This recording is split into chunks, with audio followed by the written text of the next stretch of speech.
Acá está pero Moltracio. Moltracio está. ¿cómo? Un paciente mío que es el señor Moltracio está ahí. Ah, bueno, Ahí lo bueno, vi. Ahí lo vi. maravilloso, maravilloso. A ver, Enrique, si apareces por ahí. Yo lo acabo de llamar a Enrique, así que Yo estaba debe hablando estar. con él hace un minuto también, Ah, ok. pero creo que ya entró Enrique. Hazte presente, a ver, por favor. Dificultades con el computador, se me desconfiguró, pero ya, qué pena. Bueno, no, tranquilo, relájese, tómese un matecito mientras. Desafortunadamente nosotros no tomamos mate aquí en Colombia, pero un cafecito mientras y ponte calmado y tranquilo, Enrique. Vamos.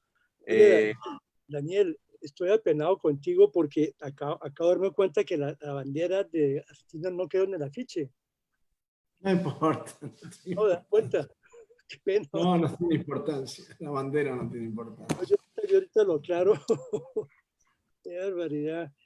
Bueno, yo quiero darle las buenas tardes a todos y creo que si te parece, Enrique, vamos a estar con ustedes y especialmente quiero que haga la presentación del doctor Daniel José, perdón, cardiólogo, miembro del American College de Cardiología y muy amigo tuyo, tengo entendido. Entonces, bienvenidos todos los pacientes que están viéndonos o que están con nosotros. Y yo debo hacer una aclaración al doctor Piñero. ¿Por qué hacemos estos webinar los días jueves o los días viernes una vez a la semana?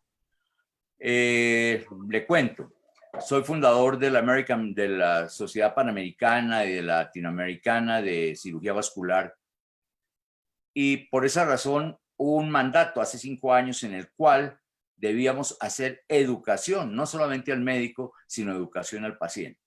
Entonces, es extraño ver que estamos haciendo educación al paciente.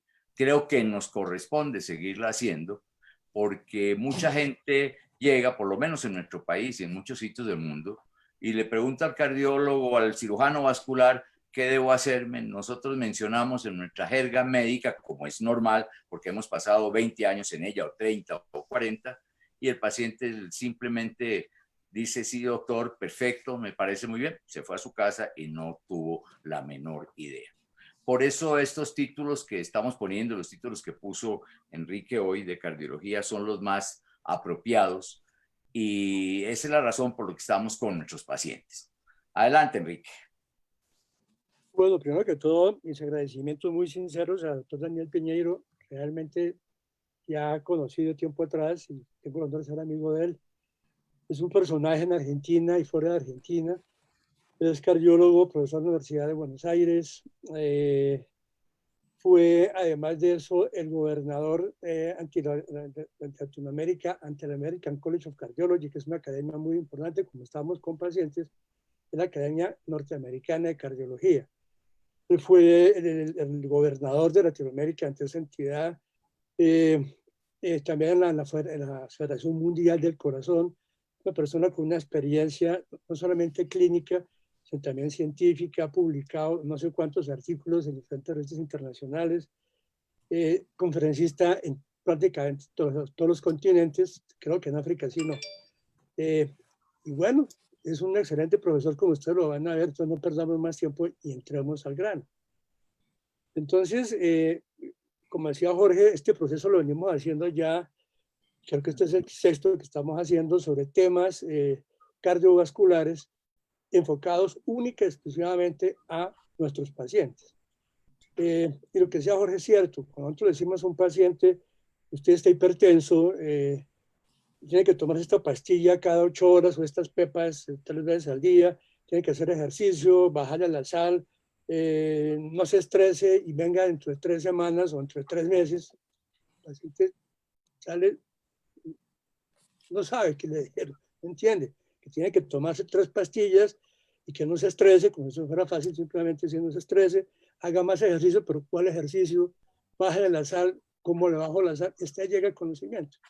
Entonces, sabemos que a nivel mundial, el primer problema de fracaso en que los pacientes que tratamos no lleguen a las metas que se han estipulado, que ya se han hecho a través de diferentes guías, el problema radica en lo que se llama en medicina no adherencia.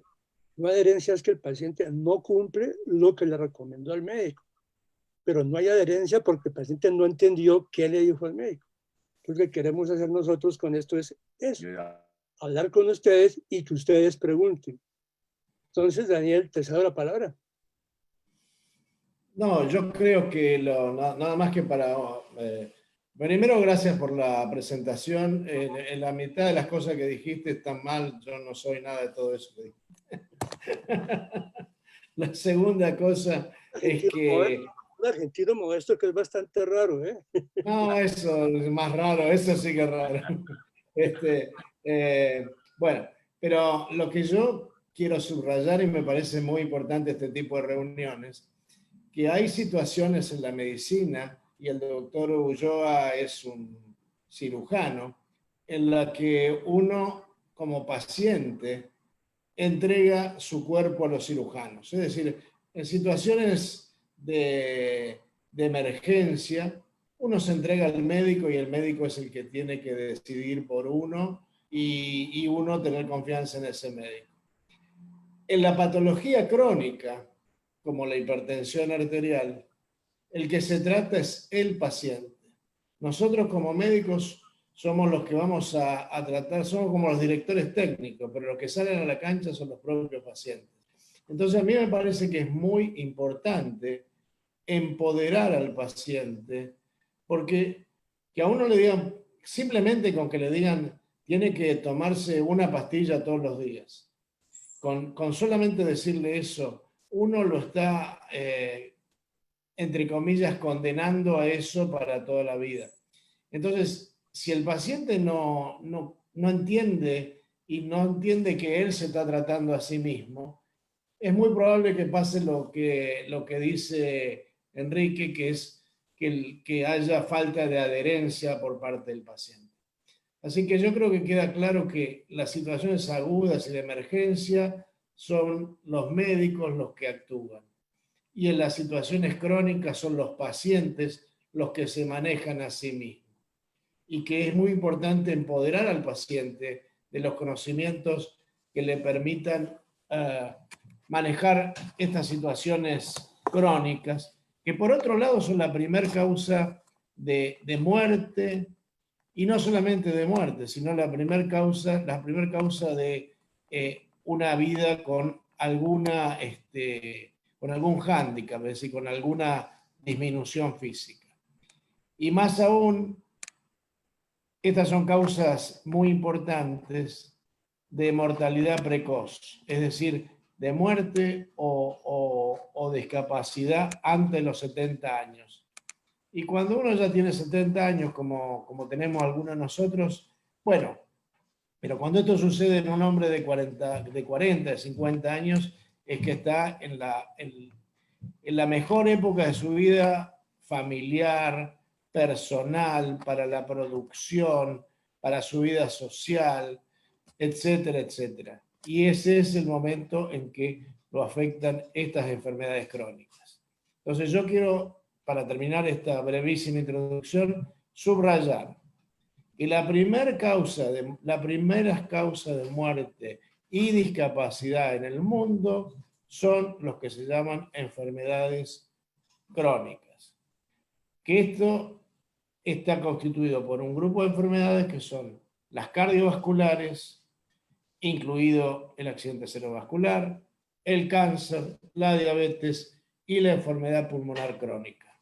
Esas son las 4 causas de enfermedades crónicas no transmisibles. Primera causa de muerte en todo el mundo, que por supuesto supera ampliamente al COVID. Pero que hay que evitar pensamientos binarios. No es que uno diga esto es más importante que aquello, todo es importante. En una situación de emergencia aguda como esta, el COVID ha adquirido como es la estrella de la social y de la medicina. Pero el COVID va a pasar y las enfermedades crónicas van a seguir estando acá con nosotros. Maravilloso, mi doctor. Perdóneme un segundo, discúlpeme, y Enrique construyó aquí unas preguntas que me parecen extraordinarias, porque muchas veces la gente no sabe y puso, soy hipertenso, pero no sé qué significa hipertensión. Perfecto, y les echo una historia muy breve, que un día llega un paciente, aquí en Colombia tenemos un dicho que dice es menso. Menso es aquel que es medio, ¿cómo lo podemos definir, Enrique? Porque es que un paciente me llegó un día y me dijo, yo soy hipermenso, doctor. Hipermenso es bobo, es lento, entonces no tienen ni idea ni siquiera de cómo nombrarla. Por eso cuando Enrique construyó y dijo, vamos a hablar o vamos a que ustedes hablen sobre hipertensión, que la gente no tiene ni idea qué es, y puso unas preguntas, unas interrogaciones importantísimas. ¿La hipertensión es una enfermedad? Quiero que ustedes lo aclaren, por favor. ¿Por qué tiene dos cifras y qué significan esas dos cifras de hipertensión? ¿Qué puede producir la hipertensión? ¿Es curable? Dentro de las preguntas para que todos los pacientes sepan y puedan hacer sus preguntas después. ¿Qué debo hacer qué debo hacer y qué no debo hacer con la hipertensión? Me parece excelente que se desarrolle ese tema. Si a ustedes les parece, hablan o hablamos o compartimos, que es un conversatorio, compartimos una hora y le damos a nuestros queridos pacientes, los pacientes de ustedes, todos, el derecho a que les pregunten o pregunten lo que quieran. Si les parece así. Bueno, estamos de acuerdo, pero entonces yo creo que empecemos con que Daniel nos explique realmente qué es la hipertensión, qué significa ser hipertenso. Bueno, hay una discusión no zanjada desde el punto de vista académico, si la hipertensión es una enfermedad o es una condición. A mí me parece que podemos decir que la hipertensión es una condición en la cual la presión que hay adentro de nuestras arterias supera lo que debería ser. Y eso genera daño en diferentes órganos, fundamentalmente en las arterias, y tenemos arterias en el cerebro, entonces tenemos enfermedad de las arterias del cerebro, tenemos arterias en el corazón, entonces problemas con las arterias del corazón, tenemos arterias en las piernas, entonces tenemos problemas en la aorta y fundamentalmente en las arterias periféricas, y muy importante, tenemos arterias en el riñón y también la hipertensión lastima el riñón.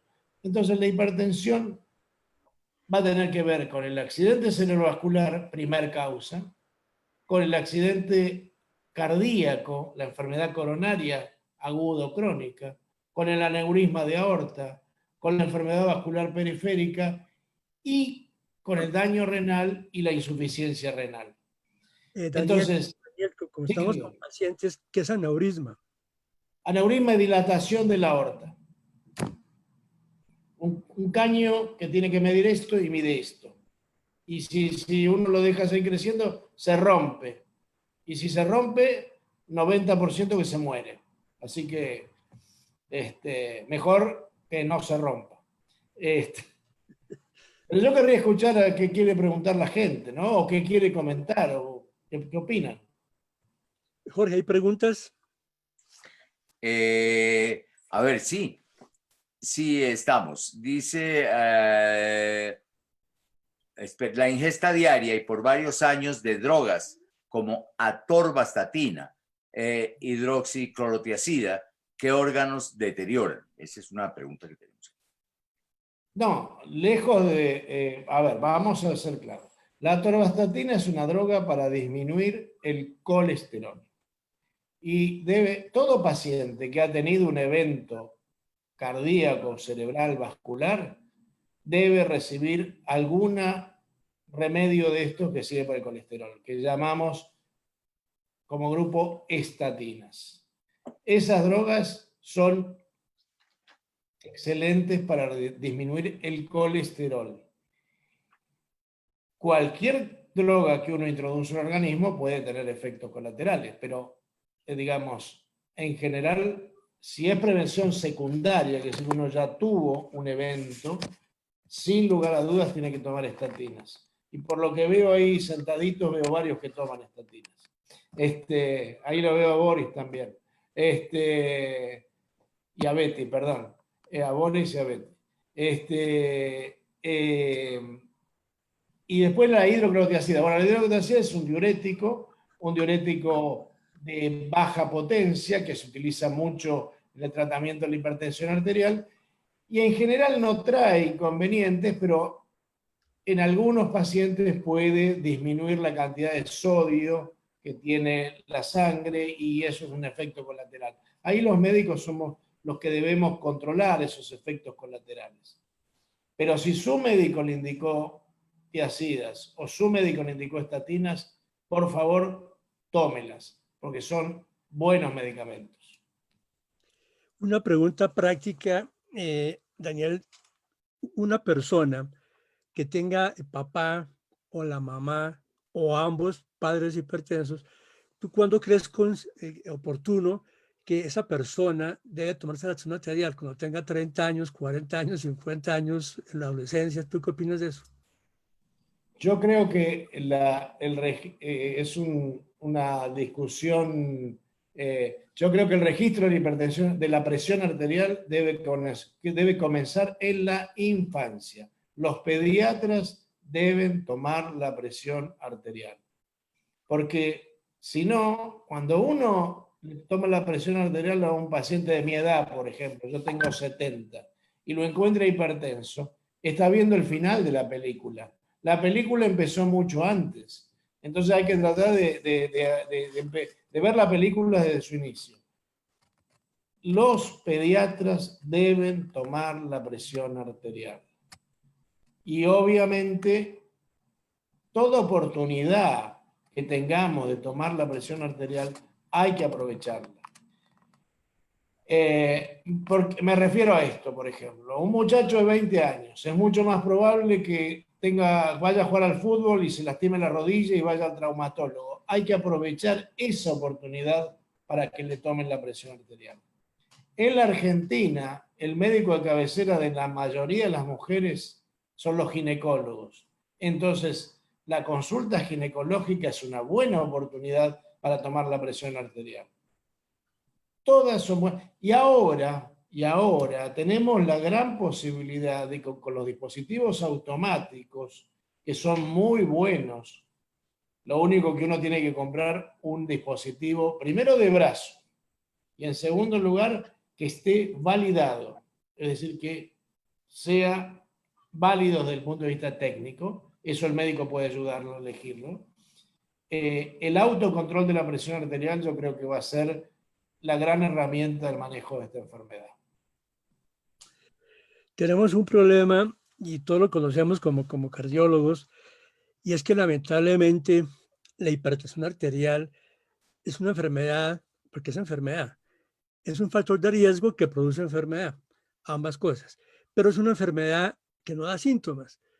El primer síntoma puede ser un infarto cardíaco, o puede ser un derrame cerebral, o un desenlace mayor, y el problema radica en que como el paciente dice, yo no siento nada, yo camino, no me asfixio, no me duele nada, no me duele nada, yo debo estar bien, esta droga puede ser mala, porque me dicen que las drogas siempre son malas o tienen muchos efectos secundarios, o la EPS, en este caso en Colombia, la Mutual no me dio el medicamento este mes, y la gente no tiene la cultura del autocuidado. Es decir, la gente no tiene la concepción de que si no toma medicamentos se puede complicar la hipertensión. Entonces, si no tiene plata o su seguro no le da la droga, no se la toma.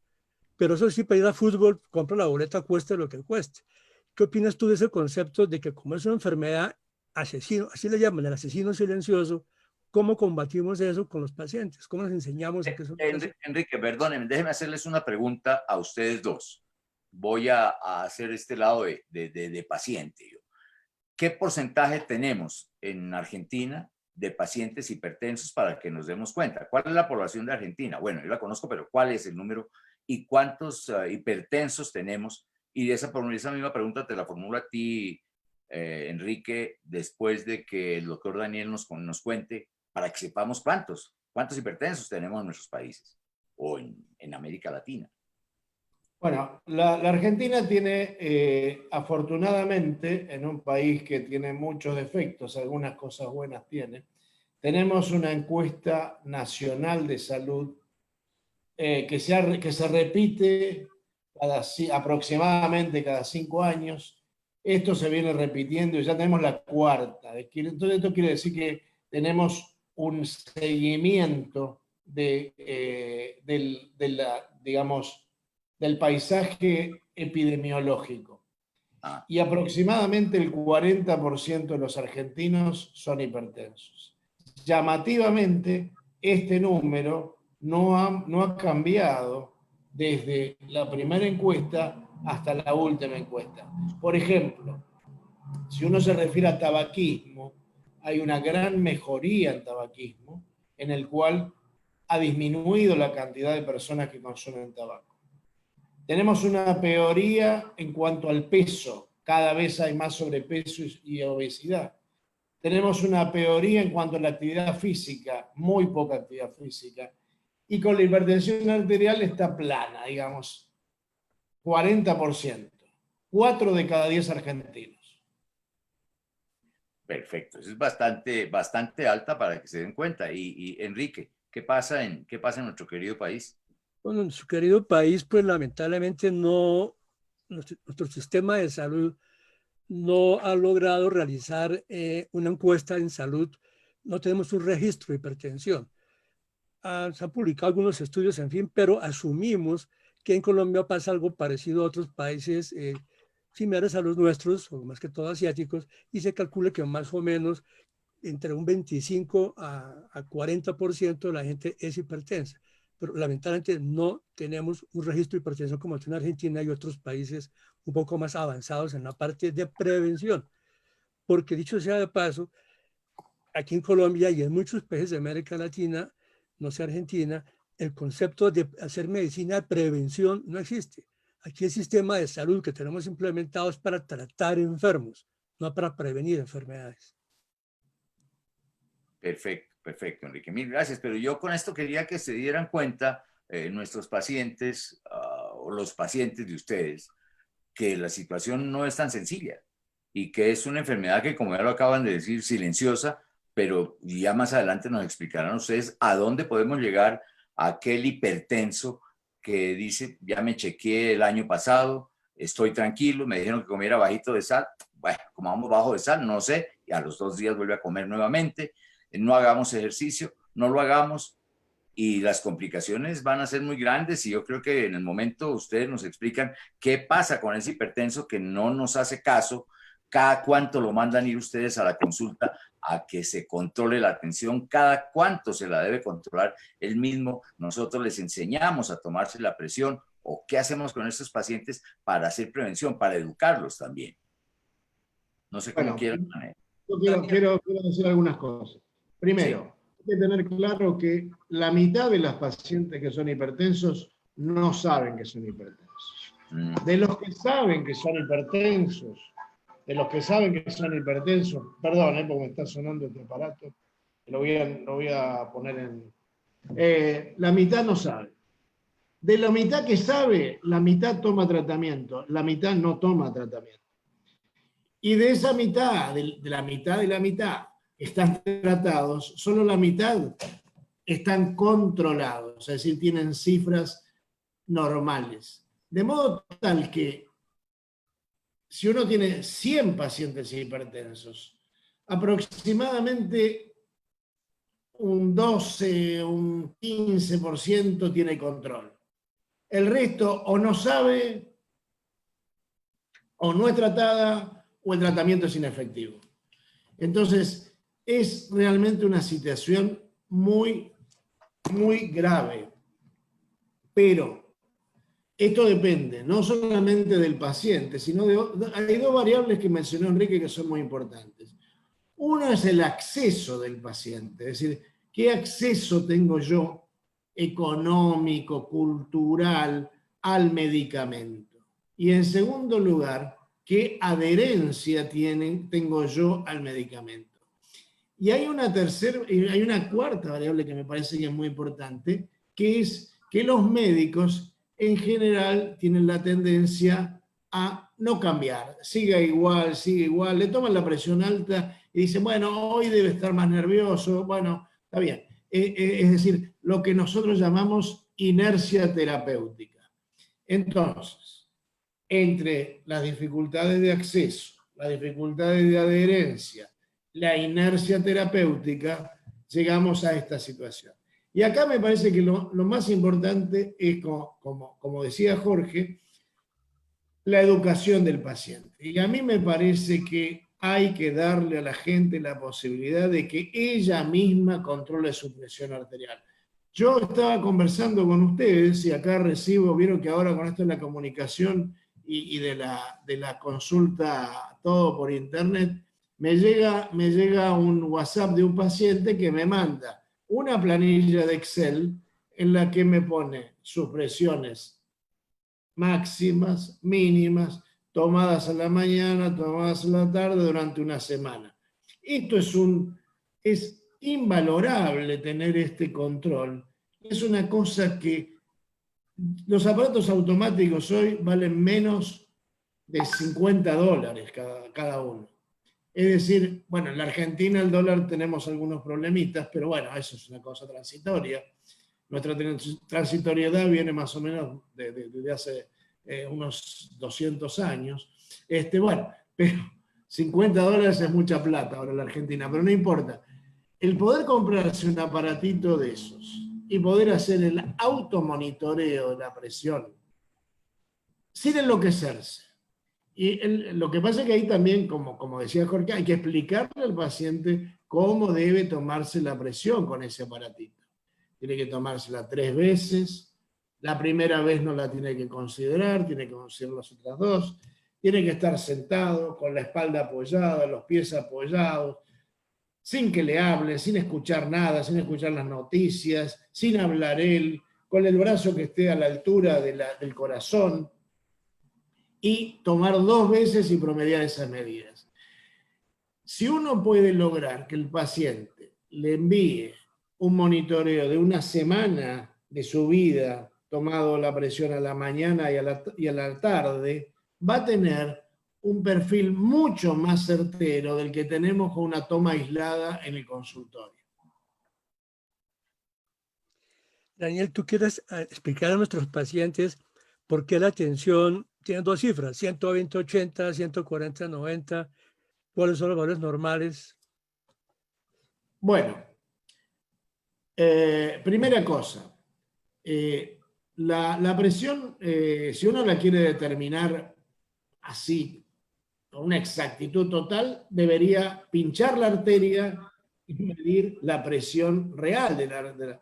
Eso, que es lo más exacto de todo, es prácticamente imposible, porque si yo a los pacientes le tomase pinchándole la arteria, no tendría pacientes. Entonces, un señor que se llamaba Riva Rocchi, italiano, inventó el manguito de presión, es decir, apretar la arteria hasta que no hubiese circulación. Y ahí estaba la presión que le decimos máxima o sistólica. Otro señor que se llamó Korotkov, que era un cirujano ruso, descubrió que había unos ruiditos. Entonces, él lo que logró es que poniendo el estetoscopio sobre la arteria, si uno apretaba la arteria no había circulación. Empezaba a bajar la presión, bajar la presión, bajar la presión, hasta que aparecía la circulación. Ahí se escuchaba un ruido. Entonces el médico escucha un ruido. Y ahí dice, ahí está la sistólica. Y después, esos ruidos, cada latido producía un ruido, tac, tac, tac, cada vez iban disminuyendo la intensidad del ruido, hasta que desaparecía. Eso era lo que llamamos diastólica, la mínima. En realidad, no es muy exacta esa medición con respecto a la medición que uno haría pinchando la arteria, pero es mucho más aceptable por los pacientes, repetible. De hecho, en algunas circunstancias que necesitamos, por ejemplo, un paciente que se opera del corazón, necesitamos tener la presión exacta, se le pone un catéter dentro de la arteria y se mide la arteria y la presión de la arteria constantemente. En cambio, nosotros usamos un método indirecto, que es este método auscultatorio. Los aparatos automáticos usan otro sistema de medición que no vale la pena ponernos que no es auscultatorio, no es escuchando como hacen los médicos, y es mucho más preciso el aparato automático que los médicos. Aparte, los médicos cometen otros errores. En general, el paciente no tiene la espalda apoyada, no tiene los pies apoyados, redondea, porque nosotros tenemos, todo el mundo tiene 15, ¿qué es 15? 150 milímetros de mercurio. Pero nadie tiene 152, porque redondeamos 15, 15 y medio, 16. El aparato es mucho más preciso. Los aparatos oscilométricos, que son estos aparatos automáticos. Pero insisto, tiene que ser un aparato de brazo, los de muñeca no sirven, y tienen que ser aparatos validados, es decir, que tengan... Para que tú digas, tenemos la sala llena, por favor. ¿Perdón? No, sigue. No, disculpa. Así que simplemente era eso. Eso es la presión máxima y mínima. Lo que nuestro amigo Korotkov, que murió muy joven, definió como cuando aparecía el ruido y cuando desaparecía el ruido. Que digamos, corresponde más o menos a la oscilación de presión que hay dentro de la arteria, aproximadamente. Hay un punto que es muy importante aclarar a los pacientes, y es que hay gente que tiene la tensión máxima, ya saben que la máxima, ¿de acuerdo? Alta, y la mínima puede estar normal. O lo contrario, que tengan la mínima alta y la máxima normal, o que tengan ambas elevadas. Lo importante de esto es tomar conciencia de que yo soy hipertenso y ya hemos explicado, y ustedes ya saben, que la hipertensión no tratada, y como no duele, pero sí puede producir o un derrame cerebral, o un infarto cardíaco, o una falla cardíaca, o que el paciente acabe en diálisis, o acabe con una pierna amputada, con difusión eréctil. Todos esos problemas son hipertensión. Entonces, el punto para la siguiente pregunta para Daniel es, ¿cuál sería tus recomendaciones básicas, elementales y prácticas para el paciente que es hipertenso? Términos sencillos y prácticos. La presión arterial tiene dos tratamientos fundamentales. Uno es el tratamiento farmacológico y otro es el tratamiento no farmacológico. El tratamiento, vamos a empezar con el no farmacológico, que es el que tenemos que hacer todos. Primero, comer sano. Segundo, comer con menos sal, No es cuestión de hacer dieta hiposódica, es comer con la sal normal. Simplemente con que nosotros evitásemos la sobrecarga de sal, de usar el salero, de comer quesos duros, de comer fiambres, de comer las cosas, las papas fritas, todos los productos elaborados tienen más sal que los productos no elaborados. Entonces, hay que visitar menos el supermercado y hay que visitar más la verdulería. La verdulería, la frutería, no sé si existen estos comercios en Colombia. La plaza de mercado, se llama así. Claro, ese es el lugar de la salud, donde hay lechuga, donde hay tomate, donde hay espárrago, berenjena, zanahoria. Esa es la comida que tiene poca sal y que es buena para el organismo. Entonces, primera cosa, comer sano, comer con poca sal. Mantener el peso, tener un peso normal, no estar gordo, no estar con sobrepeso. Y hacer actividad física. Y cuando uno dice actividad física, ¿qué significa? Que uno se compra las mejores Nike que hay, que uno se compra el mejor buzo, que se inscribe en un gimnasio carísimo y que va 2 veces. Eso no es actividad física. Actividad física es caminar, andar en bicicleta. No hay que dar recetas. Cada uno va a encontrar su forma de hacer actividad física. Por ejemplo, A uno le gusta la natación, que vaya y nade. A otro le gusta andar en bicicleta, que ande en bicicleta. A otro le gusta trotar, que trote. Al otro le gusta caminar, que camine.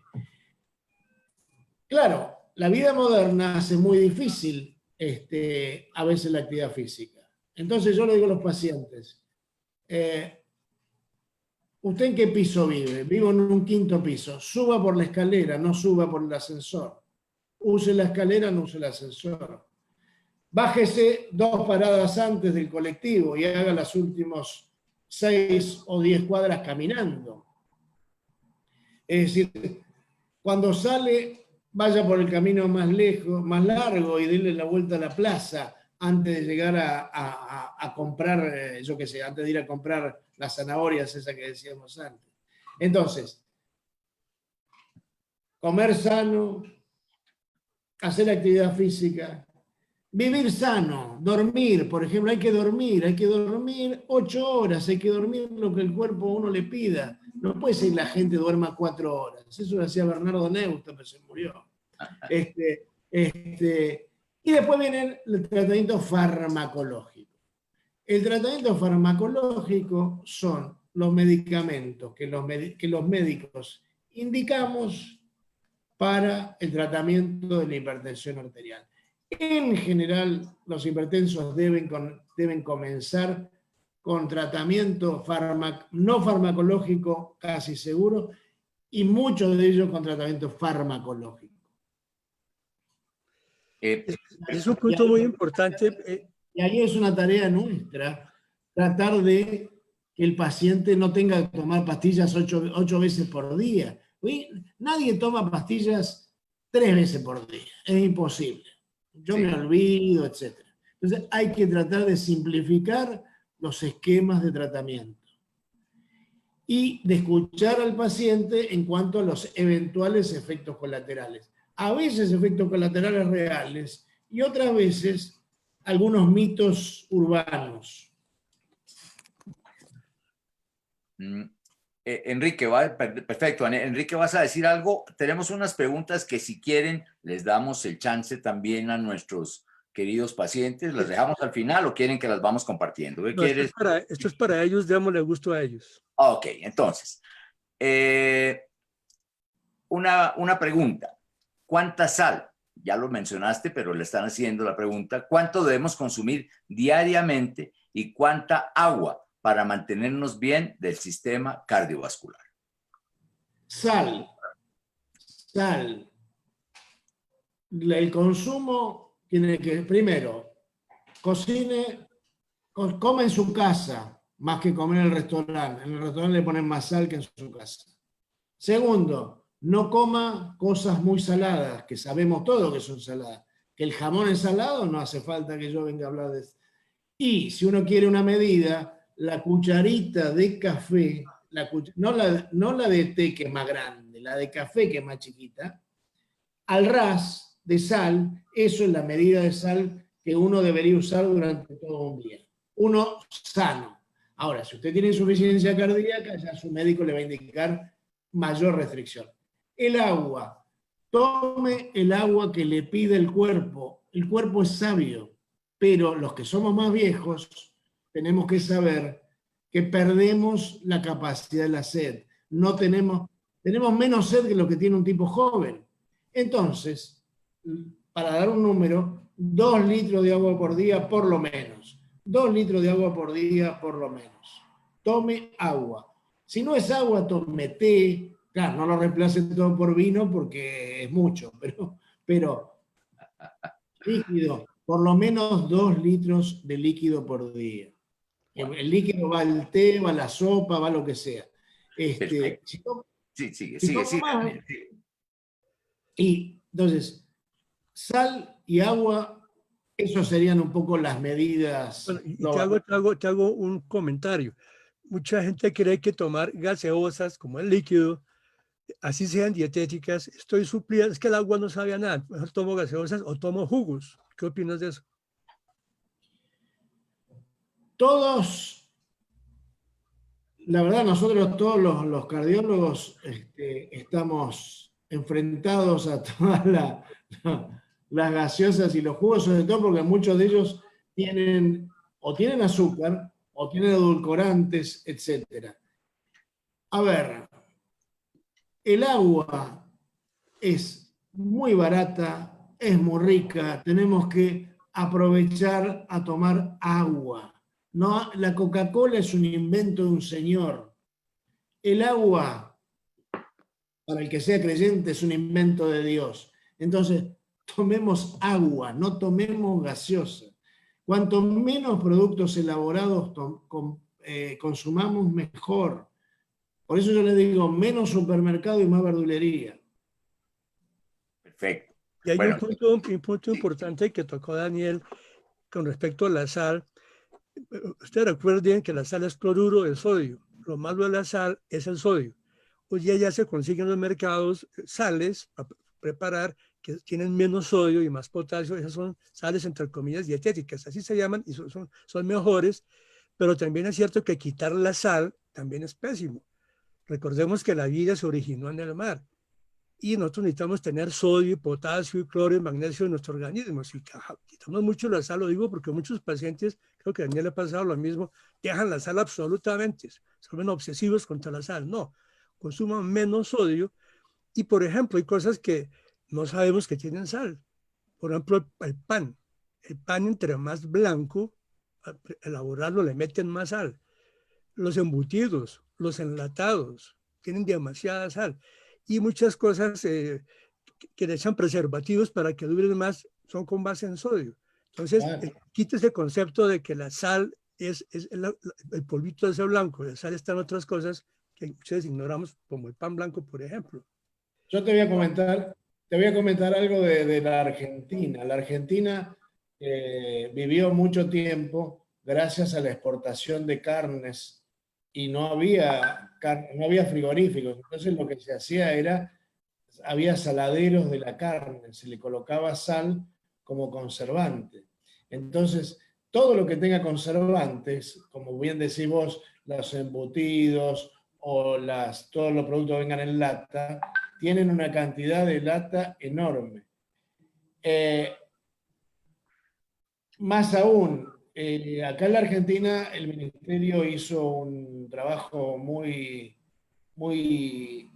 juicioso de reducir la cantidad de sal que tiene el pan. Y la gente no se notaba en el gusto esto.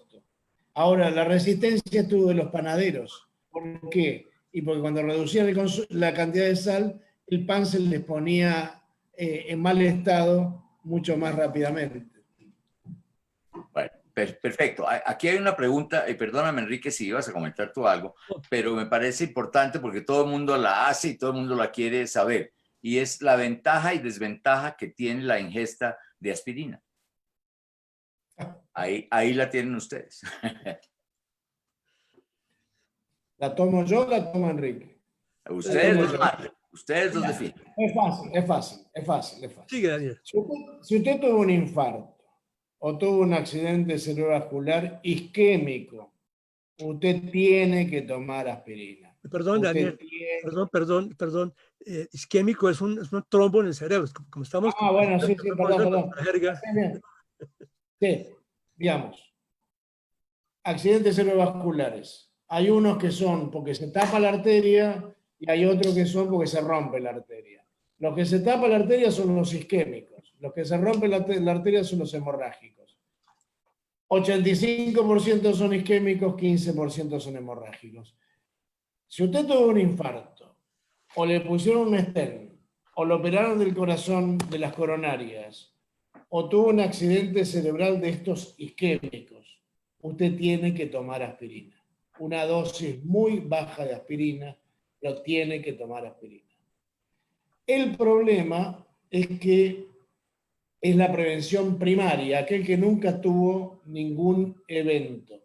Y lo que se ha visto, sobre todo en población más añosa, es que el riesgo de provocar una hemorragia muchas veces supera el beneficio desde el punto de vista cardiovascular. Entonces, lo que hoy se cree es que solo pacientes de muy, muy alto riesgo en prevención primaria tienen que recibir aspirina. Si no, es preferible evitar la aspirina. Esa era la aspirina, ¿no? ¿Y qué más era el No, otro? No me acuerdo. no, ahí estaban preguntando de la aspirina, pero hay otra, no, nada más. ¿Y Pero cuándo? yo quiero complementar Sí, lo que dijo Daniel, en el sentido que absolutamente es cierto. Cuando uno ha tenido un problema cardiovascular, la aspirina sí es necesaria en dosis bajas, lógicamente. Pero mucha gente, y hasta no hace mucho, se preconizaba tomar aspirina para evitar los desenlaces. Daniel fue muy claro. Solamente en la gente que tenga un alto riesgo, por ejemplo, un diabético, obeso, fumador, tiene un riesgo enorme de que haga un infarto. A ese sí la aspirina podría prevenirle un desenlace, un evento grave. Pero tomar aspirina para que nunca me dé infarto, no. Borres eso de la cabeza, eso no es cierto. Otra pregunta. Aquí hay otra, Enrique, y luego seguimos. ¿Por qué la tensión tomada en el brazo izquierdo es diferente a la tomada en el derecho?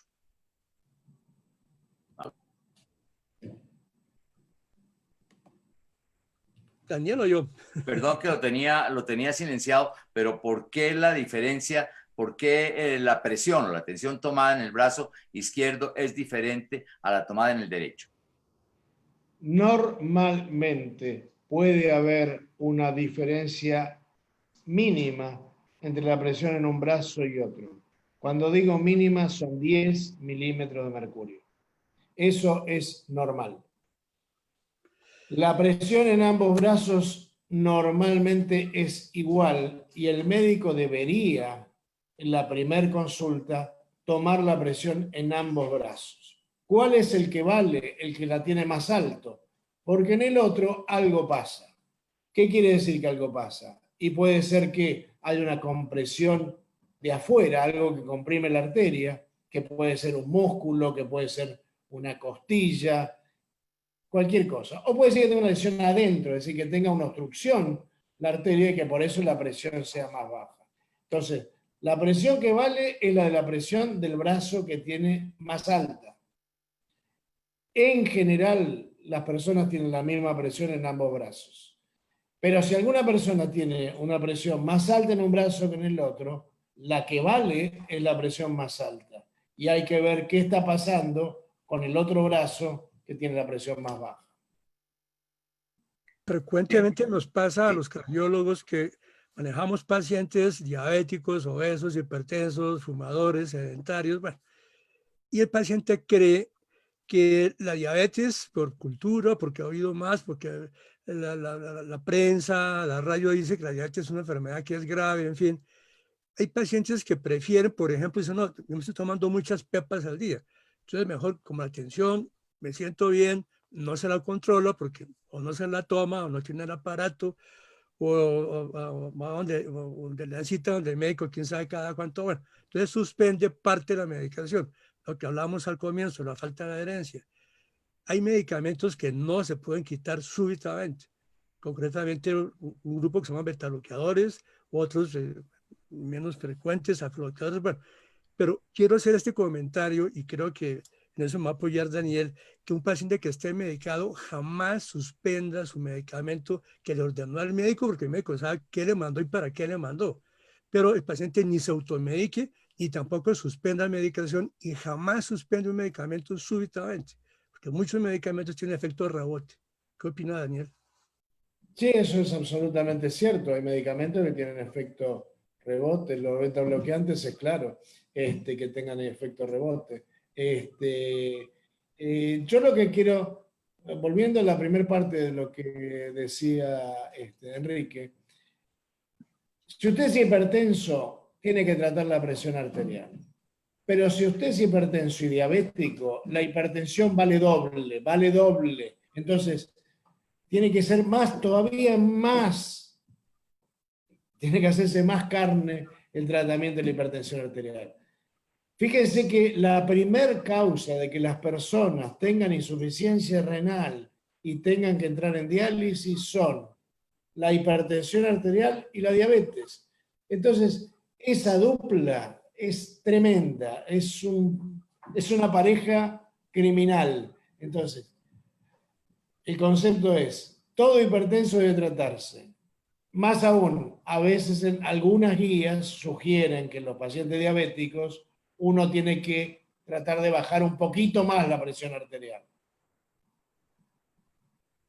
Perfecto. ¿Enrique quiere decir algo o seguimos con preguntas? Una pregunta que me adelanto, los que ya habíamos prehecho con base en la que Sí. nos han hecho los pacientes. Pero, ¿La hipertensión es curable? Sí, esa pregunta es fantástica que la respondas en este momento, Enrique. A ver, Daniel. Hay algunas causas de hipertensión muy poco frecuentes que son curables, que son las llamadas hipertensiones secundarias. Es decir, por ejemplo,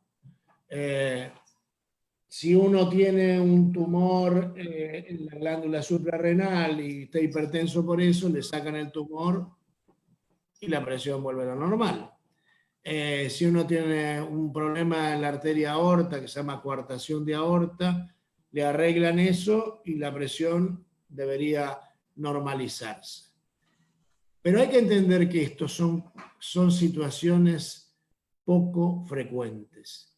En general, la hipertensión arterial es algo con lo cual hay que convivir, hay que vivir con la presión arterial.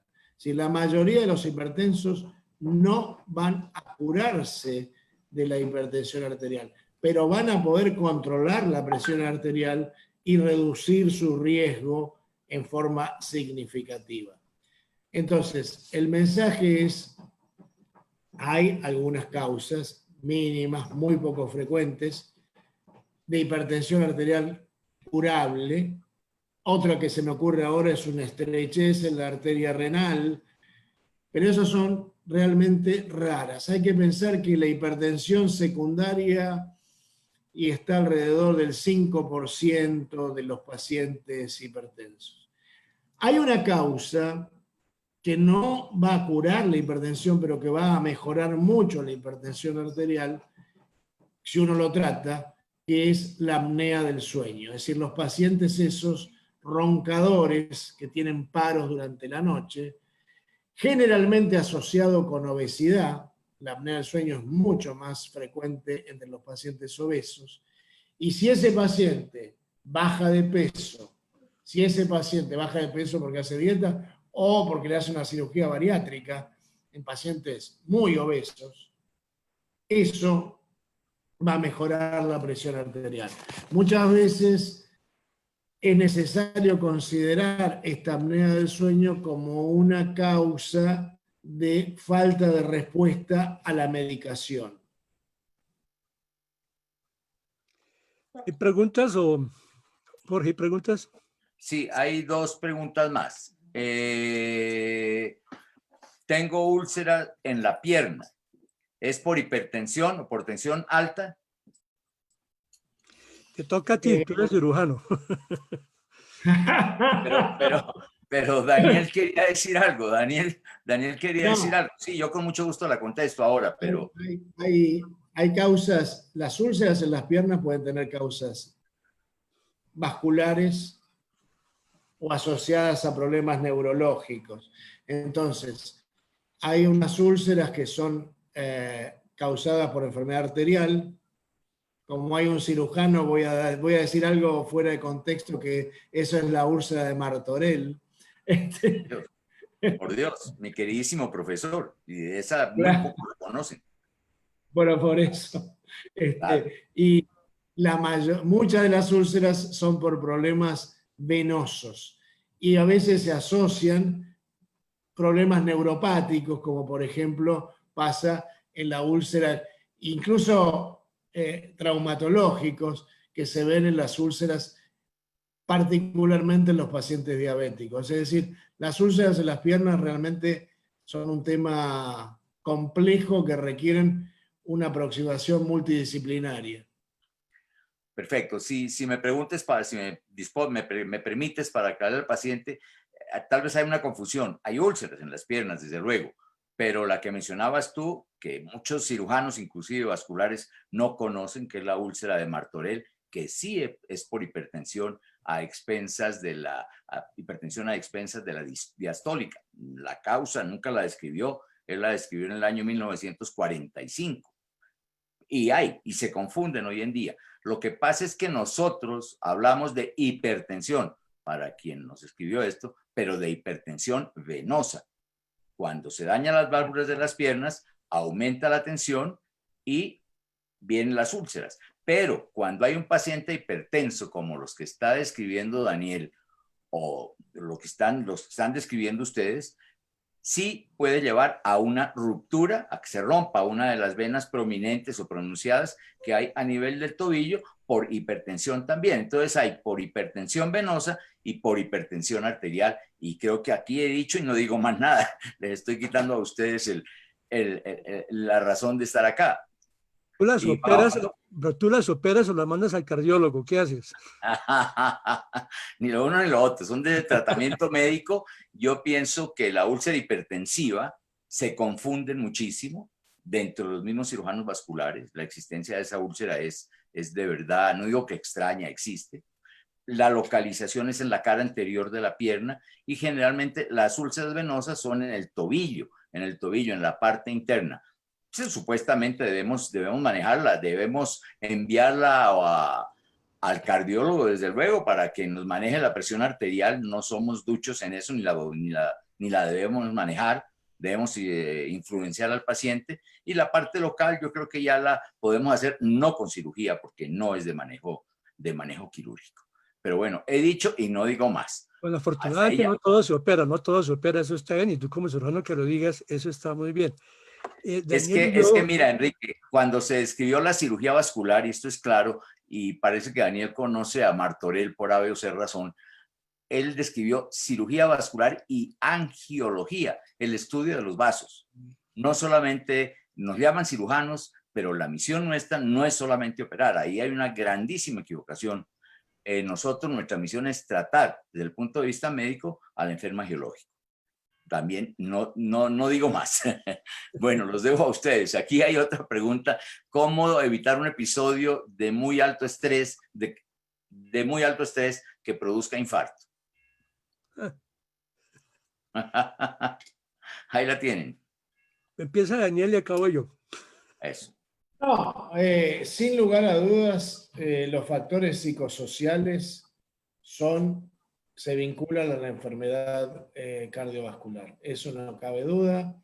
Hay demostraciones de todo tipo. El estrés puede ser de dos tipos, el estrés bueno y el estrés malo. Cuando uno lo llaman y le dicen, mire, doctor Melgarejo, usted va a ser ministro, le vamos a ofrecer el Ministerio de Salud de Colombia, eso produce un estrés, pero es un estrés bueno. En general, eso no lastima mucho. En cambio, cuando lo llaman a uno y le dicen, mire, doctor, usted trabaja acá en este sanatorio, y uno dice, sí, no, le aclaro que no trabaja más, trabajaba. Es decir, eso es un estrés muy malo. Las pérdidas son muy malas. Entonces, la verdad que evitar el estrés es imposible, porque la vida nuestra está sometida a muchos estrés. Y fíjense ustedes el cambio que ha sido en nuestra vida, esto de que ahora somos especialistas en Zoom, en pantallas, en WhatsApp. Ya no nos abrazamos con los amigos, ya no vemos a nuestros hijos y los abrazamos como antes, y esperemos que eso vuelva. Entonces, el asunto es cómo procesa uno el estrés. Y bueno, es difícil de dar una solución para eso, pero yo creo que desde el punto de vista social, el mejorar la inclusión de las personas desde el punto de vista económico, desde el punto de vista cultural, desde el punto de vista educativo, el tener otros intereses fuera de lo que uno hace. El otro día yo veía las dotes que tiene el doctor Melgarejo como tecladista. Y cuando muy bueno. Pero voy a contar una cosa personal. Cuando yo le dije que qué bueno que era que tocase los teclados, él me dijo, este es mi psicoanalista. Y es importante buscar las cosas que a uno le dan, si quieren ponerlo así, placer. Todo, pero bueno, evitar el estrés es realmente imposible. Imposible, les puedo contar algunos hechos, por ejemplo, y esto los médicos deberían saberlo, la pérdida de la pareja, la muerte de la pareja, es una situación de un estrés tan continuado, es un momento de alto riesgo para las personas el enviudar.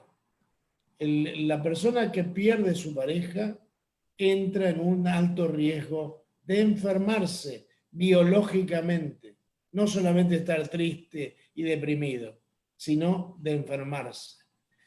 De modo tal que la vida psíquica no es una vida separada de nuestra vida biológica, somos uno. Yo quiero agregar, si eso es totalmente cierto, y bueno, la parte emocional ligada a la parte cardiovascular, desde hace muchísimo tiempo de los egipcios ya se sabía que había una conexión entre emoción y corazón. Pero un punto que quiero agregar es cómo reacciono yo a lo que me estresa. Es decir, lo que dice Daniel es totalmente cierto y filosófico. Pensar vivir una vida sin estrés es un absurdo, es decir, no estaríamos viviendo un mundo real. Pero lo que afecta a la parte cardiovascular es cómo reacciono yo a lo que me estresa a mí o a lo que estresa a los demás. Y lo que está demostrado es que lo que realmente afecta a la parte cardiovascular del estrés es mi reacción con hostilidad. Eso es lo que me afecta a mí. Si yo tengo una pérdida o estrés de trabajo, en fin, y lo asumo, lo racionalizo, si lo puedo resolver, lo resuelvo. Si no lo pude resolver, hombre, como dicen aquí en Colombia, deje así. Ya lo que pasó, pasó, es un problema que ya pasó, no tengo por qué estar recordando cada rato. Si el problema es yo actual, tengo que resolverlo ahora, pero no imaginarme qué problemas tendré dentro de 5, 10 o pasado mañana, que es perder el tiempo. Pero si yo reacciono con hostilidad, y pongo un ejemplo muy sencillo, si tengo ahorita a las 8 de la noche otra conferencia, y estoy preocupado por eso diciendo, maldita sea, tengo otra conferencia, ¿qué voy a hacer? Estoy actuando contra mí mismo. Si pienso de otra manera, hombre, gracias a Dios, después de esta charla tengo otra charla, voy a hablar con otros colegas, es ver la vida de una manera diferente y pensemos y racionalicemos que el pensamiento a fin de cuentas es energía.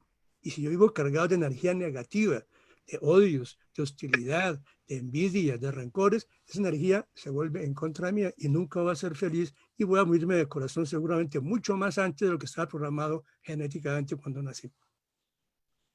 Bueno, perfecto, Enrique. Uy, tenemos una cantidad de preguntas bastante grandes aquí que yo creo que vale la pena contestarlas. Una de ellas, bueno, no la tengo aquí, se me cambió, pero me la acuerdo, es los stents, o si las arterias se vuelven a tapar después de aplicar, de colocar un stent sobre una arteria coronaria. Daniel. Bueno,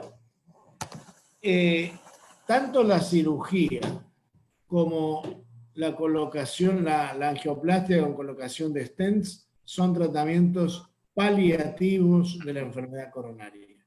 No son tratamientos definitivos. Obviamente, los puentes, cuando se hace una cirugía, también se enferman. Se enferman quiere decir, le aparecen obstrucciones y se pueden tapar. Y los stents le pasan lo mismo. También los stents se pueden obstruir en forma aguda, en forma crónica, aparecer lesiones en lugares distintos a los que se colocó el stent. Por eso la colocación de stent no cura nada. Lo que hace el stent es mejorar la irrigación en la zona esa que está obstruida.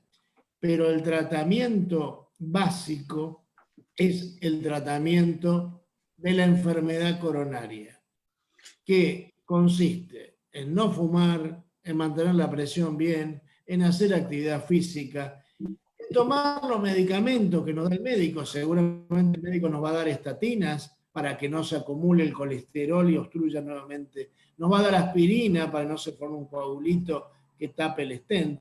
Es decir, yo lo que le digo a los pacientes es que los stent hay que cuidarlos.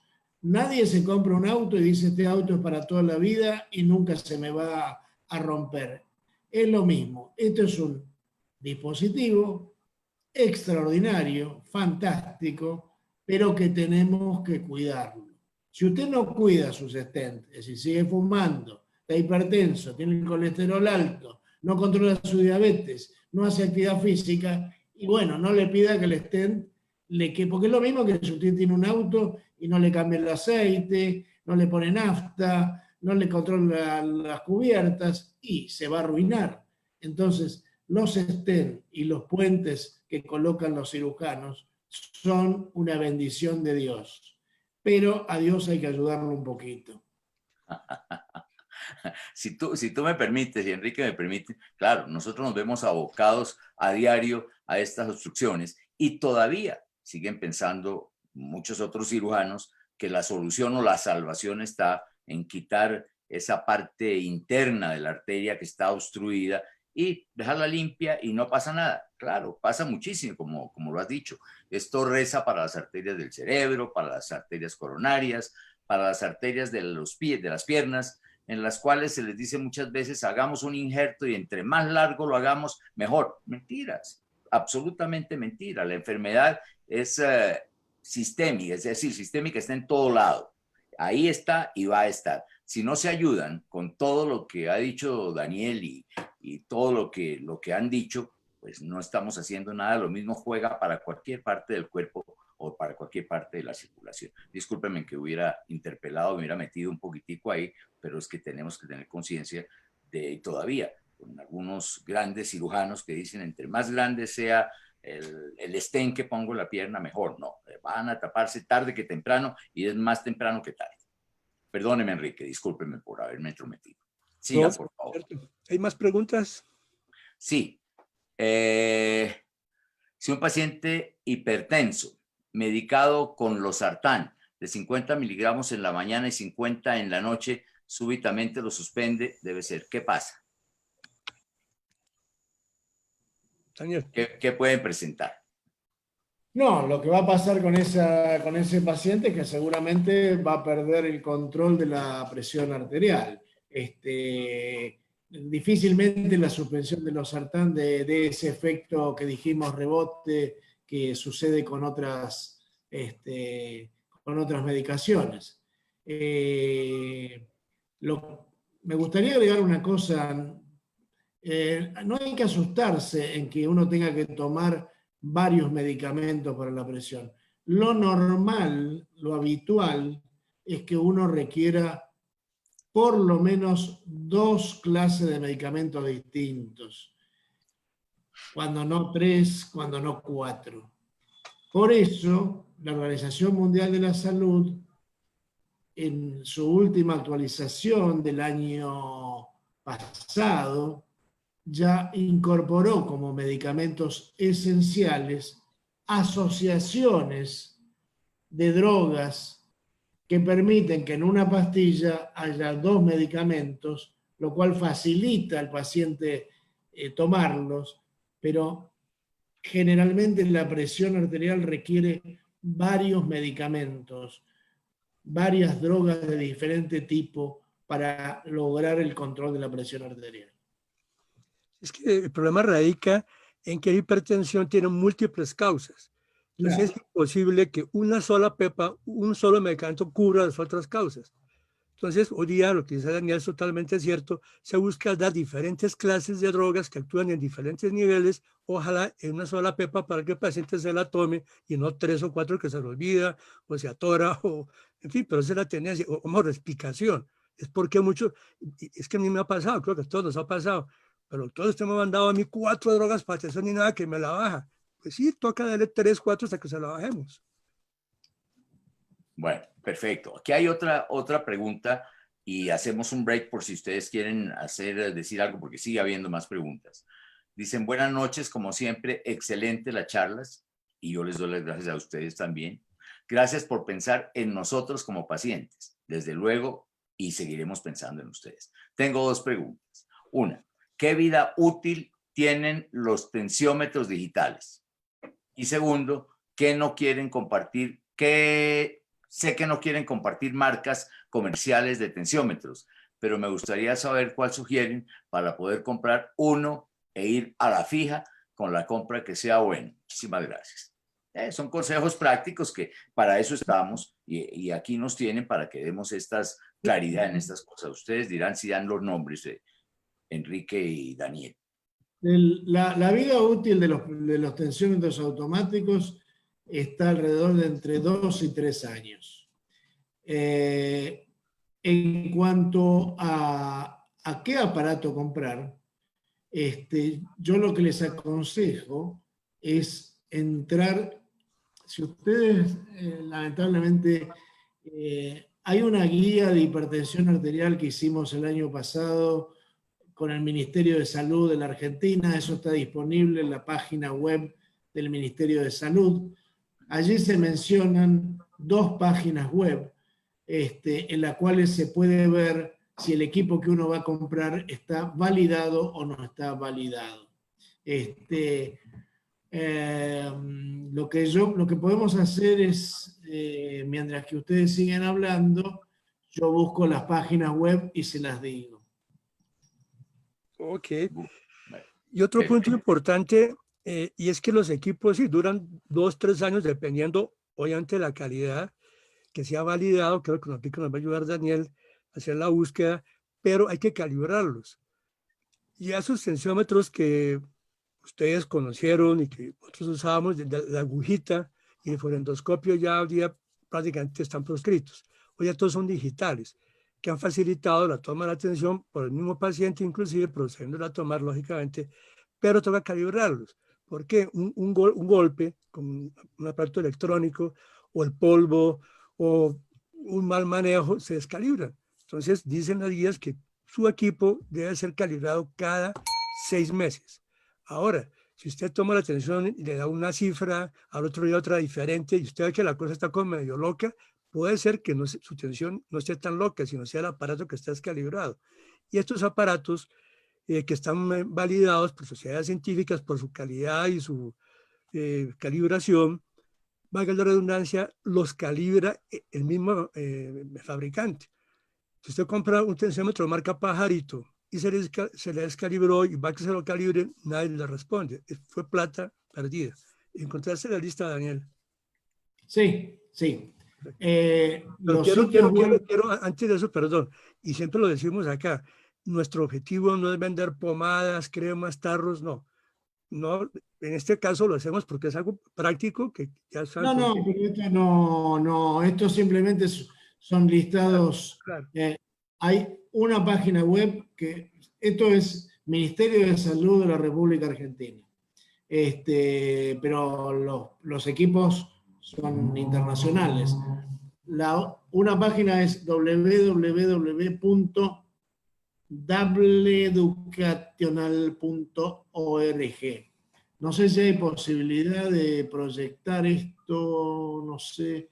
Quizás si yo pongo compartir pantalla, a ver si puedo hacerlo esto, pueda mostrarlo. Mira a ver si lo puedes. A ver, share screen. No, me tiene que habilitar la central. Sí, pero estás habilitado aquí. Tienes para compartir pantalla ya. No, pero dice host. ¿Quién es el host? Acá, yo estamos haciendo. Entonces, sí, pero ahí te lo acabo de abrir. Estamos compartiendo pantalla. Sí, pero me dice host no, el host no me autoriza, me tiene que autorizar el host. En este caso es Jorge. Sí. Pero mira, ahí lo tienes, creo. No, me dice host, no me deja compartir pantalla. Entonces, mira, si quieres, hagamos una cosa. ¿Lo quieres escribir y lo pasamos a todos los pacientes? Sí, sí, claro. Si te queda... Lo escribimos acá en el chat. Exacto, exacto. Como Y yo, dice, mientras chat. lo escribes tú, si te parece, yo les voy haciendo otra pregunta, o Enrique la va contestando. Es que hay mucha pregunta. ¿Hay algún planteo, incluso por parte de los seguros médicos? Yo creo que esta es más para Argentina que para nosotros, pero bienvenida de todas maneras, de control a distancia vía los dispositivos de uso permanente como el Apple Watch, que sé que hoy es relativamente caro en Latinoamérica, pero si se comprueba que la prevención ahorra muchos pesos a los seguros médicos, es probable que el costo para el seguro no sea significativo. Ahí tienen ustedes para que le contesten a nuestro amigo Jorge Bueno, Schulman. el Apple Watch, pues es una herramienta que está en desarrollo. Se hizo básicamente para detectar arritmias y con la idea más que todo para detectar fibrilación auricular, que es una arritmia muy frecuente en la población añosa y que es una causa también muy frecuente de embolía cerebral. O sea, un trombo que por esa arritmia del corazón se forma en el corazón y va al cerebro. Entonces estos dispositivos fueron para detectar arritmia. Los primeros estudios que se hicieron, obviamente por Apple, pues mostraban que eran muy buenos, pero la evidencia mostró que al comienzo no eran buenos. Últimamente ya lo han venido perfeccionando y como toda la tecnología va muy rápido. Hoy día ya incluso hay aparatos que toman un cardiograma, no completo, no 12 derivaciones que tomamos en el consultorio, por lo menos toma un trazado de qué ritmo tiene el paciente. Para tensión, para hipertensión, no, porque toca tomar atención con un aparato especial, ya lo dejó el doctor Daniel, con un brazalete, producir una presión hasta obstruir la arteria, después soltar ese brazalete para que la arteria empiece a fluir y los ruidos de core of core empezarlos a oír. Entonces, para hipertensión no aplica. Ok. Ahí acabo de poner en el chat las dos páginas web, que no son una recomendación mía particular, sino la recomendación de la guía del Ministerio de Salud de la República Argentina. Perfecto. La Muchísimas cual gracias. tuve el honor de participar, pero no es una cosa personal mía. No, claro, claro, lo sabemos, y lo que Enrique dijo, la tendencia de ir a estas reuniones los días jueves o los días viernes, que era lo que lo hacíamos antes, no tiene absolutamente ningún interés ni comercial con casas comerciales, ni con laboratorios, ni con nada. Ustedes, de muy buena gente, muy queridos, están dando nombres y están ayudando, pero no es la costumbre para todos nuestros pacientes que sepan que ni recomendamos medicamentos, damos el nombre genérico del medicamento, no las casas comerciales, porque nuestro interés es enseñar, es decirles, resolverles problemas hasta donde más podamos. Bueno, va otra pregunta. Buenas noches. ¿Qué es el...? Perdón, Jorge, Sí, que te sigue. interrumpa. Es que acaba de aquí una pregunta que está en el chat. No está en las preguntas, está en el chat. Pregunta Rafael, no hay el apellido. Dale. Doctores, buenas noches. Me recetaron unas inyecciones de diclofenaco 3 por una tenosinovitis. ¿Me la puedo aplicar como hipertenso? Gracias. Ni puechiras. No. Todo lo que sea AINES antiinflamatorios para hipertensos o en falla cardíaca, terrible. Daniel, ¿qué opina? No, el diclofenac le va a interferir la acción de la medicación que le están dando para la presión arterial. Los antiinflamatorios no esteroides, en general, hay que tratar de no utilizarlos. Son medicamentos muy poco recomendables. Así que antiinflamatorios no esteroides, si usted se puede manejar con paracetamol. Y eventualmente los médicos podemos ir a medicamentos que son más agresivos, que parecen más agresivos, porque son los analgésicos opiáceos, que en realidad son mejores que los antiinflamatorios no esteroides. El diclofenac es un medicamento terrible. Perfecto. Hay otra pregunta, Enrique, aquí, no sé si la quieras contestar, la quieres decir, o bueno, ya la leo rápidamente. Dice, buenas noches, ¿qué se le puede dar para el dolor a una persona de 83 años, diabética, con hipertensión, con dolor muy alto por heridas arteriales en el pie derecho. Gracias. Bueno, yo creo que ustedes acaban de decir del diclofenaco, pero no sé, denle el consejo si les parece. Pues la causa del dolor es la falta de irrigación. Sí. A corregir irrigación para que le pase el dolor. No hay pepitas, no hay medicamentos, simplemente lo que decía Daniel, los opiáceos, que son los derivados de la morfina, que son fuertes, pueden calmar el dolor, pero es tapar el síntoma. El proceso vascular, arterial, que se va obstruyendo, va progresando hasta que pueda acabar en una amputación de pierna. Entonces, no es que toma para el dolor del problema de la pierna que está mal irrigada, sino mejore la irrigación de la pierna. Jorge, ¿qué opinan?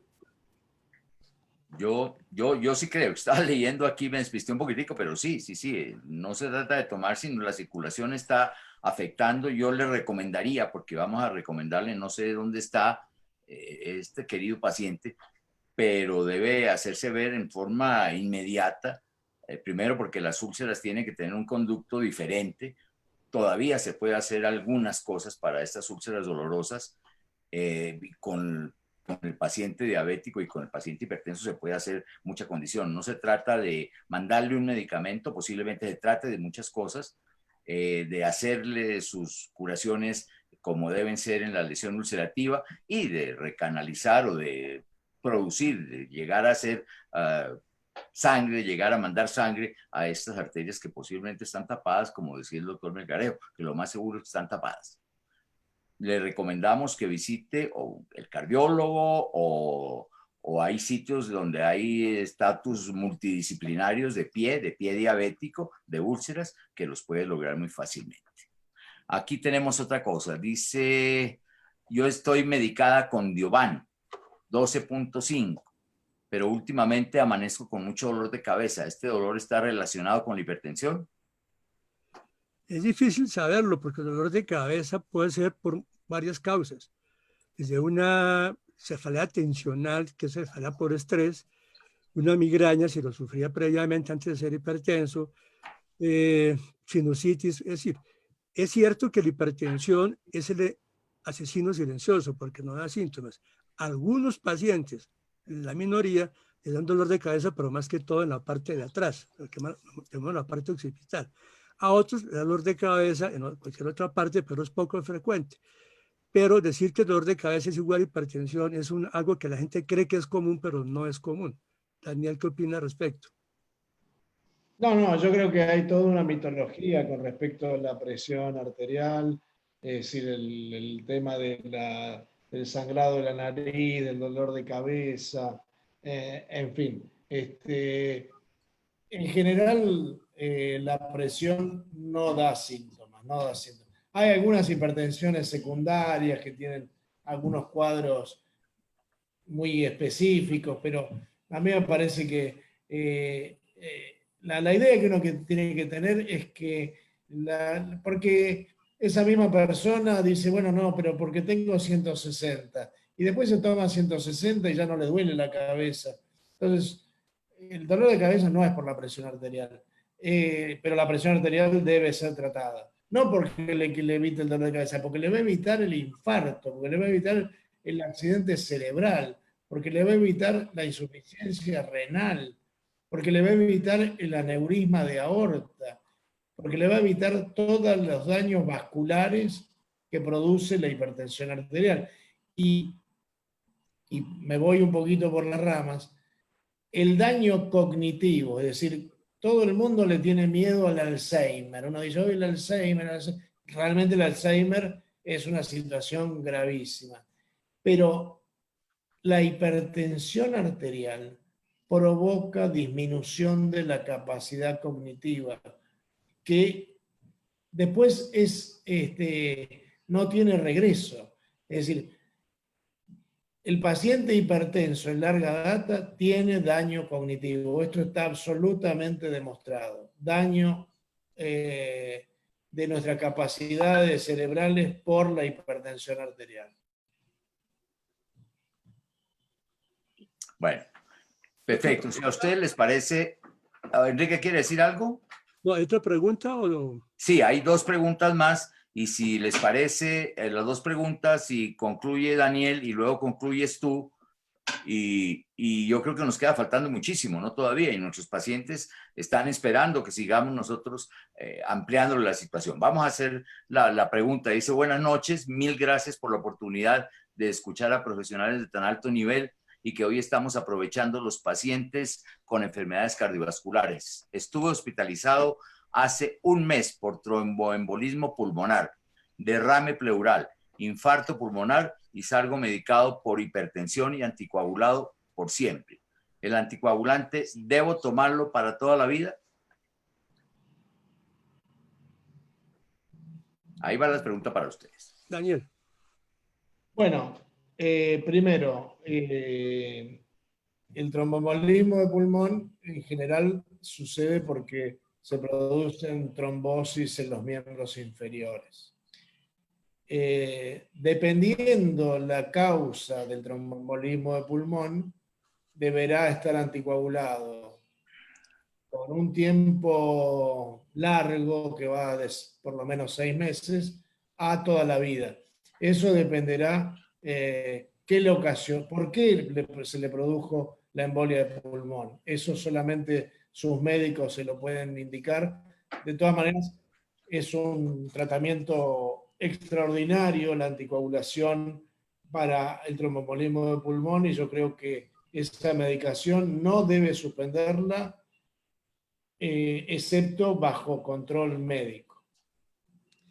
Un comentario adicional es que afortunadamente ya hace 10, 11 años, antes de esto existía como anticoagulante la warfarina. Aunque ustedes no lo crean, la warfarina es el mismo Racumín, es un raticida, pero que en dosis bajas tiene ese efecto anticoagulante. Y eso implicaba que el enfermo tenía que hacerse, y aún los que toman warfarina hoy día, porque es muy barata, tiene que hacerse exámenes periódicos de coagulación porque tiene un rango muy pequeño. Si está por encima, riesgo de sangrado. Si está por debajo, la droga no está actuando.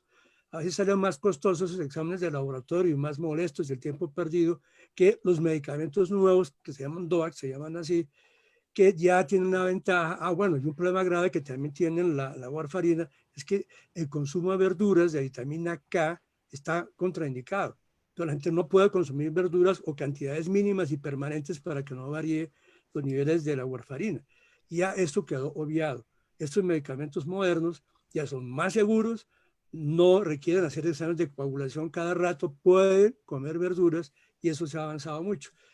¿Qué otra pregunta o hacemos un comentario final?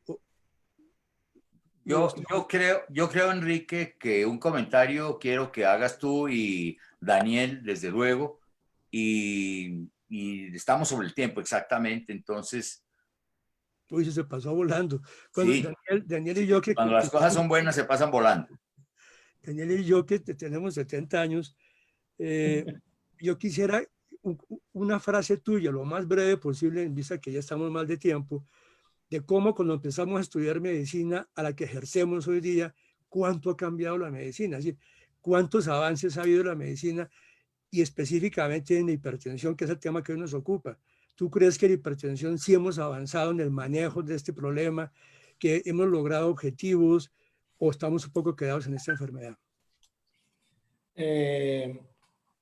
Yo creo que hemos caminado bastante, pero que el camino es mucho más largo, que requiere un gran esfuerzo. Me parece que tenemos que pasar de la ciencia biológica, que es muy importante, en la cual sabemos muchísimo, a la ciencia de la implementación. Es decir, que a las personas les llegue el mejor tratamiento, el de mejor calidad que requieren para cualquier situación de su vida. Porque el objetivo de la medicina en realidad es que la gente viva un poco más y viva un poco mejor. Y yo quiero decir nada más que una cosa, que como decía Clemenceau decía que era un político francés, decía: la guerra es una cosa demasiado importante para que la dejemos en manos de los militares. Y yo digo que la salud es una cosa demasiado importante para que la dejemos en manos de los médicos. La salud es un bien invalorable que debe ser compartido por los pacientes, por la comunidad, que no necesariamente sean los pacientes, pero vos subrayabas sobre todo el tema de la prevención, por la comunidad, por los médicos, por las enfermeras, por los técnicos, por los farmacólogos, por los sociólogos, por los antropólogos. La salud nos compete a todos, pero las decisiones las toman los políticos. Entonces, nosotros debemos generar la alianza para la salud para decirle a los políticos que no es algo que nos dan, sino que es un derecho que tenemos. Cada uno de los individuos sobre esta tierra tiene derecho al trabajo, a la educación y a la salud. Cerrado con broche de oro. La verdad directa y guantazo a los políticos, como se lo merece. Estoy medio político, ¿no, Enrique? ¿Podré presentarme alguna vez? Yo, si me permite, Enrique, desde mi lado, primero me siento muy complacido de haber conocido a Daniel José, y perdóneme que le diga por el nombre, pero es menor que yo, entonces por eso te digo por el nombre, porque ustedes tienen 70 y yo un poquitico más que ustedes, pero mi corazón sigue marchando, por lo menos hasta ahora. Vamos a ver cómo lo seguimos con todos los consejos que ustedes nos dieron. Reiterarte, Daniel, que fue muy grato haber compartido contigo, haber estado en esta noche. Ya a Enrique le diré obviamente lo mismo, porque Enrique es el dueño del programa. Espero que sigamos con nuestros pacientes.